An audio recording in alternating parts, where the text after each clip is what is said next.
You're listening to the Pharmacy Podcast Network.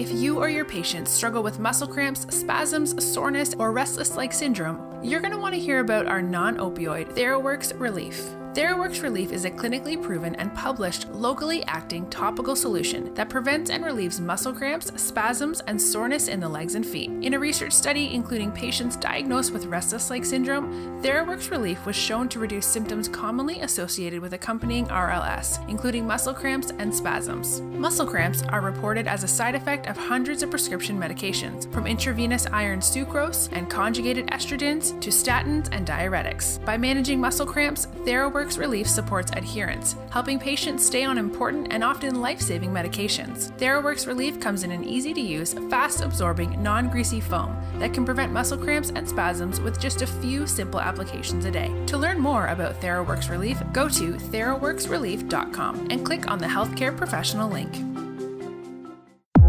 Welcome to the Pharmacy Marketing Simplified podcast, part of the Pharmacy Podcast Network. Pharmacy Marketing Simplified focuses on easy and proven marketing tips from pharmacy owners and industry experts to leverage in your independent pharmacy business. This podcast is all about pharmacy marketing and how to be successful in today's competitive marketplace. This is Nicolle McClure, president of GRX Marketing and host of the Pharmacy Marketing Simplified podcast, which is part of the Pharmacy Podcast Network. Today, we are bringing you a special podcast series in conjunction with Cardinal Health. I'm thrilled to be speaking to today's guests, Tony Bastian, a local independent pharmacist, Richard Levy, cardiologist, and Peter Lowe, another local independent pharmacist. Welcome to the show, all of you. Thank you. Before we get started and dive into questions, if you guys just want to each give our listeners a little bit of background of our guests today. My name is Tony Bastian. I practice pharmacy in San Francisco. I'm an independent pharmacist, and my pharmacy is 99.9% professional pharmacy, where I don't only dispense pharmacy-related prescriptions, but also we do some clinical activities like medication therapy management, diabetes education, and biometrics. Okay. Hi, my name is Richard Levy. I'm a cardiologist and internist in San Francisco. I have a large primary and secondary vascularly oriented practice. I take care of about 2,000 patients, both primarily and secondarily for cardiac testing. So I have a huge Medicare-based vascular practice that I work heavily with pharmacists all the time. My name is Peter Lowe. I'm a pharmacist owner of 2 independent pharmacies in the San Francisco Chinatown area. I serve a small community with 95% of my patients speaking in Chinese only. Okay. Well, welcome. We really appreciate all three of you being here. I guess, can you kind of just tell us, how you guys kind of got together and what the relationship is between the three of you? Well, it all started year 2006 with Medicare Modernization Act. And Dr. Levy, with Medicare Modernization Act, the Medicare Part D, when that was implemented, at the time, something new emerged for pharmacists, and that was medication therapy management. Mm-hmm. And Dr. Levy initially did not understand what was this all about. He thought that this was an interference in their medical practice, but then later on, he figured out that there was a big need for pharmacists to get involved with this type of practice, mm-hmm. medication therapy mm-hmm. management. And gradually our relationship increased. And then one day he came back to me and he said, why don't you come up and publish something like this for us, for physicians to know about what you pharmacists do. Right. And then I said, no, we're not going to do something like that. We're going to do something else. we're going to do so. You and me, we are going to start working for patient outcome. Oh, he said, well, let's do it. Okay. He was, let's do it. And so then we coordinated our efforts together. And then we brought in my friend Peter Lowe with us. And then as we deal with multiple ethnicities in our area, we've got all kinds of languages, all kinds of ethnicities. It's very interesting. So we said, let's embark upon on metabolic diseases. Because metabolic diseases, as you know, they drain a big part or big percentage of the healthcare system. Because when we were talking about a cardiologist, he is not only playing with the heart, he's playing with, it's a vascular disease, so it affects every single part of your body. Correct. Am I right or not? Yeah, you're right. So we're talking about the big picture, and there is a big potential there for pharmacists to get involved with physicians to enhance the patient's outcome or quality of life. I keep on saying quality of life because it's important. Yeah, very. It's important because that's one way for patients to understand why quality of life is important, because they will understand only and only when you have a better outcome. So if there is a partnership between the physician and the pharmacist for patient outcome, then the quality of life is better and everybody is better. Pharmacist is happier, the patient is happier, and then so is the physician, because we are all graded right now based upon outcome and quality of life. Yep, with star ratings and everything. Yeah. So it seemed like that you guys recognized the importance, or you did, of the doctor-pharmacist relationship, and kind of how that just helps the overall patient's health then. And that's kind of what started this journey. Yes, and we published, we embarked upon this study that we did on our own, and then we worked very hard for a couple of years, and then we've shown that there is an improvement. And we believed in it, and we continued with that. We wanted to expand the study statewide, and we wanted to bring in more doctors and more patients to come up with a larger study based upon big outcome study. It takes about 2 years, but we couldn't get the fund. Okay.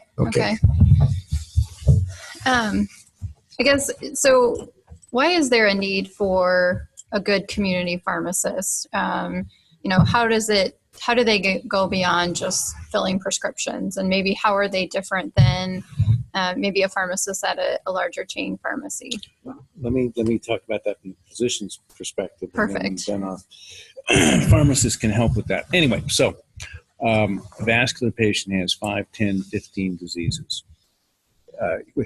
5, 10, 15 medicines. They hopefully don't have that many diseases, but they basically have hypertension, secondary heart failure, strokes, diabetes, etc. And so it's hard enough for the cardiologist or the internist to know how to manage that particular specialty of medicines. But as soon as because the patient is of Medicare age, they have erectile dysfunction or cognition issues or gait issues, they now have a whole bunch of other new medicines. So who's going to coordinate that?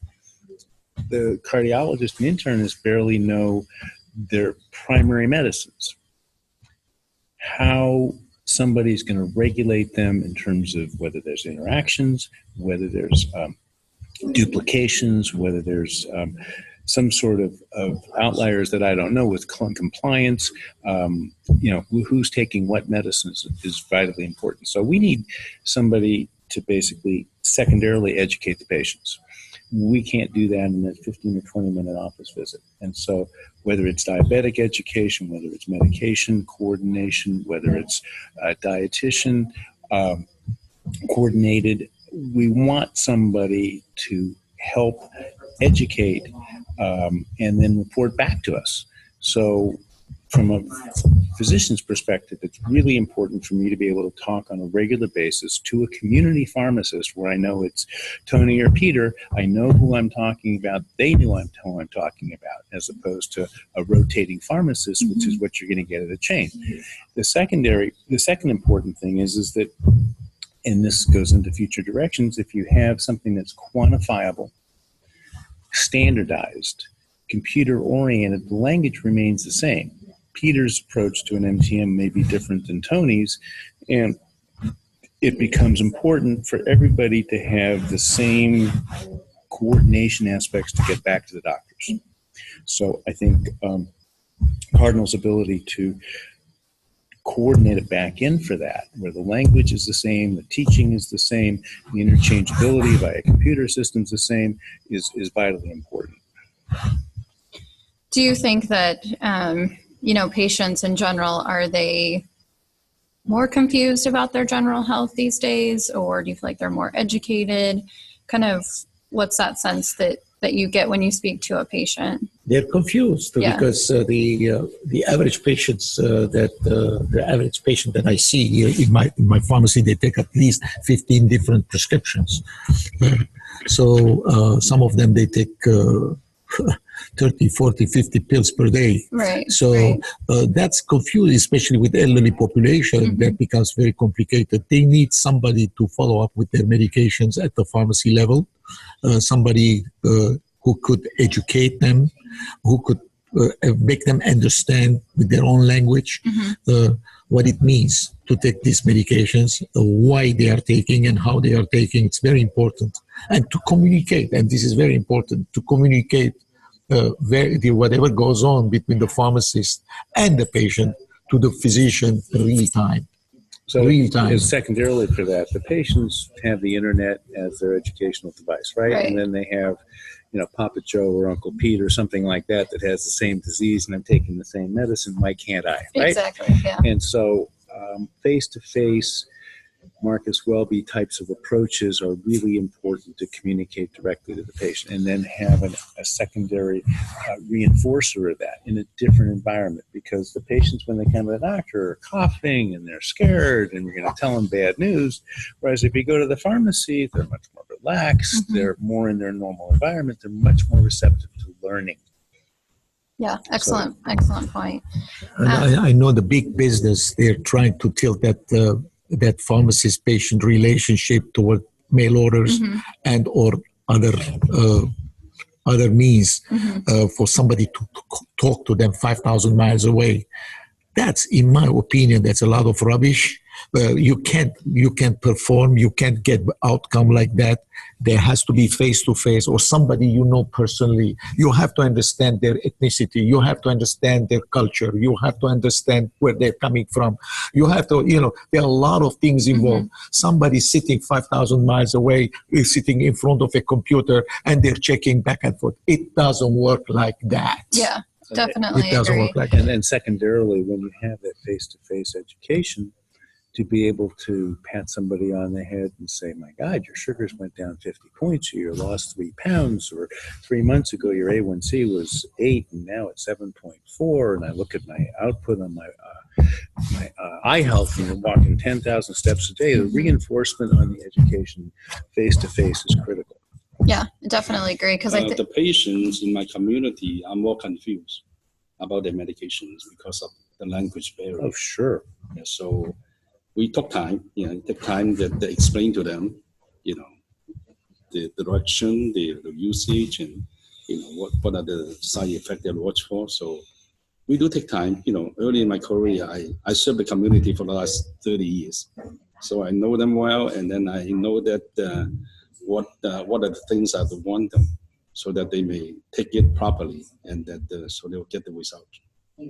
Yeah, and I think to your point with the expansion of mail order and call centers, I mean, it's just causes concern for adherence to continue to go down, because, why would a patient want to call a 1-800 number to, ask a question about something, side effect and things like that. So that will increase the cost. That will increase the cost. It will make life more miserable to the patients. With all what you are adding between me and the patients, a lot of commission-oriented people, they want to make money here and money there. It doesn't work like that. This is healthcare. In healthcare, we have to deliver care, not only money. Care first, and then money comes second. So in San Francisco, just to reinforce, I have a large number of Asian patients, both Chinese and Japanese. I have a huge number of Filipino patients. I have many Latino patients and Russians, more than I can count. And so San Francisco is not the Midwest, but major urban centers are highly ethnic. And because of that, you need delivery systems on a local basis that can relate to those. Yeah, good point. So we touched on, why it's important to have that relationship with a community pharmacist, but I guess in your guys' opinion, pharmacists do so much more than just dispense pills these days. A lot of them offer the testings for cholesterol checks and things like that. Can you touch on why it's important to do those types of testing in community pharmacies? Actually, I was the guy who passed the legislation in California for pharmacists to be able to do that. I did not know that. That's awesome. Right after. Are you from California? No. Yeah, I was the guy, and it's all started from us actually. Very cool. Because California pharmacists because when we were doing the study, he was the medical director. You had to have a medical director to be able to perform blood tests. So he was the medical director. CPA, when we published the study, California Pharmacists Association, they asked me to appear in front of the Senate subcommittee to pass the legislation. Now, thanks God, in California, pharmacists can perform this in their facility. But to be able to do something like that, they have to have a platform. They have to have a special facility where HIPAA-proof, et cetera, so which I have. Okay, so that's one thing. It's very important to have something like that right now because that really touches somebody's mind. It makes a big difference when they see the biometrics, right? Whether it is cholesterol level, LDL level, HDL level, non-HDL level, etc., triglyceride, and then you talk to them about CV risks, etc., and then you talk to them about the A1Cs and all of that, and the guidelines. That they really start thinking about, wow, what's happening with me, especially with metabolic diseases. You can make a difference in their life. So I think, again, the important thing is two things. One, to go to the lab, usually you have to wait, right? So you go to the pharmacy, it's much more of an educational and coordination facility. But if you're doing your education and right after you have your education, you talk about your adherence, and the pharmacist shows you that you've had a 5% improvement in something. The numbers are trending down and that acts as a reinforcing tool for the patient for education. So as long as the information both goes to the patient and gets back to the doctor, so the communication piece is really important, it has a huge value. So whether it's weight, whether it's cholesterol, whether it's A1C, glucose, it doesn't matter what you use. Okay. So you guys have, kind of mentioned a few times about the study that you did. Can you give our listeners a little bit more details on the study? From what point of view, how we did the study? Yeah. Okay, all right. We selected 105 patients. And then out of 105 patients, we ended up with about 96 patients at the end because some of them perished, some of them they discontinued. But I would say about 90% of them approximately were metabolic diseases, and including a big 85% of those were diabetic and all the rest. Okay. And so we saw these patients for a period of 6 months, baseline, 3 months after, and then another time it's 6 months. And we started getting their biometrics the first time. Then we continued having the second time, which is in 3 months, and then another one in 6 months. And then we monitored with them with their blood pressure, blood diabetes, A1C, and then lipids. And then we went over their medications, and we talked to them about their medications to improve their outcome. And then we reported this to the physicians. Accordingly, we made some adjustments. We checked if there were some drug interactions, if there was compliance issues, etc. And then we used at the time we used A1C as a testing machine. And right now I don't use A1C. I use Athenian, much better. And then we use the LDX machine to be able to secure all the data in terms of lipids, and then measure their CV risks as well. And that's what we did. And then we diluted the patients. We had patients, white patients, Oriental patients, a few African American patients, etc. San Francisco, it's very multi-ethnic, as we mentioned earlier. And we wanted to know, and they were all kinds of nationalities, not only all kinds of languages as well. So, and that's what we did. And then we found out, especially with high-risk patients, we made a difference. Okay, so to amplify on that, we quantified patients by high risk, very high risk, medium risk. Yes.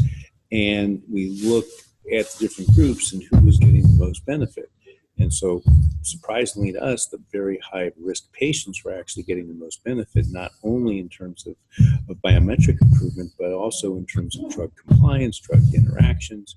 We even had a survey that was quality of life survey, and their quality of life was better. So basically, the riskiest patients got the most benefit looking at this.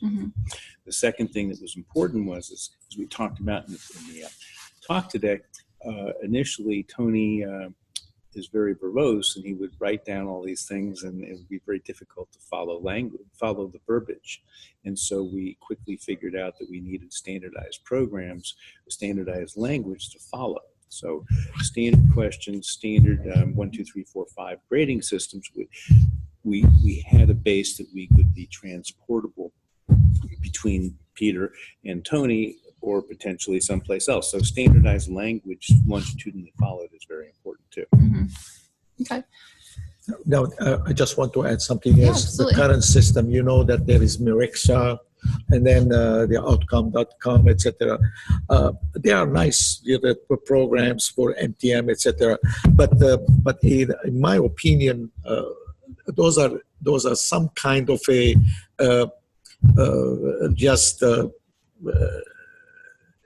those are not customized. Those are not customized, in my opinion. Because each one of my patients at the pharmacy is different, and I like to have some kind of a system that is custom, that I can customize it and immediately send that information to the physician. Electronically, whatever, or by fax, if he's, or I call them in general, but I'd like to have a facilitator, something that navigates me directly over there. Right. So that'll be great. Yeah. So we know that there's PBMs that send out wraps of paper. Yeah. That talk about MTMs and talk about compliance. And some physicians, I'm sure, look at them, and most physicians basically, if they're lucky, file it into their patient's chart. But the action item on them is pretty cool. So the ability to have a face-to-face, ethnically oriented communication with outcomes, the community that are communicated back is really critical. So it's what the PBMs are doing is not the same thing as what the community pharmacists are doing. And also one other thing, I'd like the physician to order MTM. Because who knows the patient more than anybody else? The physician. The physician should be able to say, hey, you're taking so many medications. I'm ordering an MTM. You have to take this, go to an MTM provider. And that MTM provider should get compensated for what they are doing. Right now, there is somebody between me and the patient. It's called Mirixa. And by the time they're sending me this MTM, it's taking a long time. It's too little, too late. They're obsolete. What was happening? Am I right or not? Yeah. Dr. Levy and me, we have this kind of relationship. He sends me an order as a physician, like a prescription. He says, I want MTM. I want diabetes education, and he charts it in his documentation. That's the way it should be. And pharmacists should get paid for this. I definitely agree. I mean, and there should be a CPT code for that. There is a couple of those, but then I don't care whoever it is. It's either in a cash basis or insurance basis, we have to be able to send that bill directly to the insurance or directly to Medicare, not to Mirixa, not to outcome.com. Maybe they're listening to me right now. I don't care, but it has to go directly to Medicare for us to be, and we have to document it. Right. Excellent point. So based on the study, your study results, I guess kind of where do you see our industry going in the future? You've kind of touched on that a bit, but any other thoughts on where the healthcare industry, independent pharmacy is trending in the future? My personal point of view is that there should be a new model. The model is based upon physician, pharmacy, pharmacist, or pharmacy network. Mm-hmm. Network. We have to work as a team, okay, as a team, and that we have to show with this type of networking, like 5,000, 6,000, 7,000 pharmacies, like Cardinal pharmacies, we show some outcomes. We show something good, beneficial, Mm-hmm. Something good to the patient, and then we go and approach Google. Then we go and approach Amazon. We go and approach, IBM, and you tell them, look, this 7,000 pharmacies, this is what they are doing. And they can contain your costs and make your employees healthier, better. Would you be willing to contract with us directly? Directly. Right. Go direct. Okay, take the others. directly. And then compensate us for what we do. That's the way it should be. Mm-hmm. Because the PBM right now, there's nothing good that controls them. And there's no law that stops them what they were doing. And they're coming and throwing a contractual agreement in front of me. I can't even negotiate with them. Basically, I'm giving my neck to them, Mm-hmm. Yeah. And that's not right. That's not right. It doesn't make sense. It doesn't make sense. So I see things a little differently. I don't see any of those mechanics. I see basically three different approaches in the future. One is basically the doc in the box, which is what the chains are going to do, right? Mm-hmm. The chains are going to put their 5,000 square, 10,000 square foot store. They're going to have 100 or 200 feet where they have a nurse practitioner that's going to be taking care of people, and they'll be giving medication prescriptions, and it'll probably be filled in the bigger box store, right? That's pretty simple, and that's a direct marketing approach that they have. But it's convenience. You're selling convenience. I see that for the colds. I see that kind of for the urgent care supplier, but I don't see that in the Medicare-based multi-drug chronic disease space. The second avenue I see is the Amazons of the world. Mm-hmm. Yesterday they bought up PayPax or something like that, Yeah, I and saw that. they're going to do some sort of a delivery system, and they're going to have vans go out and give the patients their drugs. And so it's going to be central warehousing, and they're going to essentially be pull pushers and deliverers for a price, for a discounted price and increased patient convenience. So that clearly has appeal to people paying the bill, and it clearly has appeal to people receiving the medicine. But in terms of coordination of cost, and particularly coordination of medicines and information and the transferability of information, from what I understand of that model, that doesn't exist.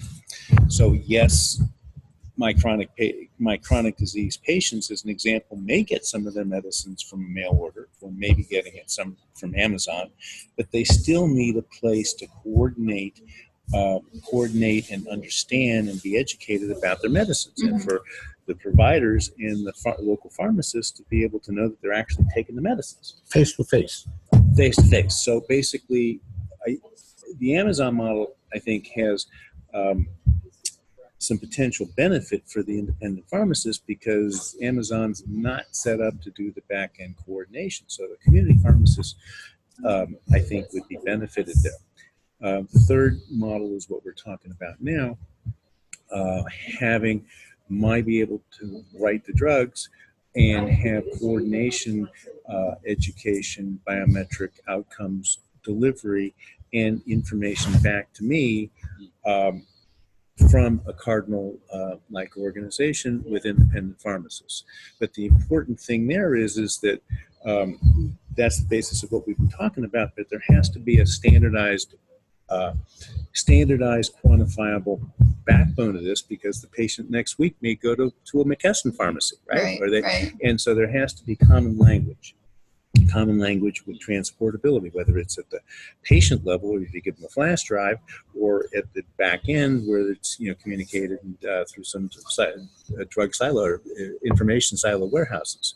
So the communication from the community pharmacists to the providers, as well as the outcomes that they show the patient right at the point of contact, is, I think, the model that I like to see. Mm-hmm. Okay. Well, I appreciate all of your guys' time today. Before we wrap it up, is there anything else you'd like to add and share with our listeners? Yeah, I'd like to say something. We need help from Cardinal Group. The help, the best way to really come up with help is for us pharmacists, practicing pharmacists, to sit down with the top strategists or decision makers, and then to formulate a plan as soon as possible, because the current system is not viable. Many of us will close. Even though I have a very busy practice, the margins are dwindling, and that's not conducive to good business. This is the only business that I see. If you really practice in an honest way, you're losing income. Yeah. I mean, you are a hardworking pharmacist. You work day and night, and then you lose income in a capitalistic society. I've never seen like that. Even communism. In communism, it's not like that. At least you know what you are going to get. But here, it's going down. It's not right. So we need to sit down and talk and share viable information and come up with something that is tangible that is beneficial for all parties involved. Okay. I mean, something as simple for me as a practitioner. My patients are going all over the country, right? And so if Cardinal had 7,000 independent pharmacists, I would love to know that there's a Asian-based pharmacy with Asian cultural and language perspectives in Oklahoma or Washington, as well as 2 miles away. So the ability for Cardinal to be able to look at their resources and help the providers to marshal the network as opposed to the independent onesie pharmacists is critical. Mm-hmm. Yeah, excellent point. Well, there's one other, just to complement that, because right now the present system in the doctor's offices, when the doctor wants to prescribe a prescription electronically, suddenly Walgreens is popping up. Mm-hmm. Why Walgreens is popping up? And most doctors, they're not as up to date as Dr. Levy. Dr. Levy knows where to send the prescription to who is the right person, who is not the right person. But suddenly this is what is popping up. Why Walgreens is popping up? Discharge in hospitals. Suddenly Walgreens is popping up. Why Walgreens is popping up? Yeah. And they're not giving that choice to the patient. And they're sending discharge prescriptions to Walgreens, So we have to work. There's a lot of things. We have to get involved as soon as possible. We have to really plan, and then we have to move fast because the market is changing. Yeah. Peter, anything that you would like to add, or? Not really. I think this is a new model we should really explore, so that will benefit the smaller ethnic community. Okay. Well, again, I thank you all for your time. I think you've given our listeners a lot of informative information, and it was great speaking with all three of you today. Thank you. Again, this is Nicolle McClure with the Pharmacy Podcast Network, bringing you a special series with Cardinal Health. Check out all our podcasts at pharmacypodcast.com. You were listening to the Pharmacy Podcast Network's leading marketing podcast, Pharmacy Marketing Simplified, sponsored by the proven leader in pharmacy business development and support, GRX Marketing. For more proven strategies and ideas on marketing your pharmacy business, check out grxmarketing.com.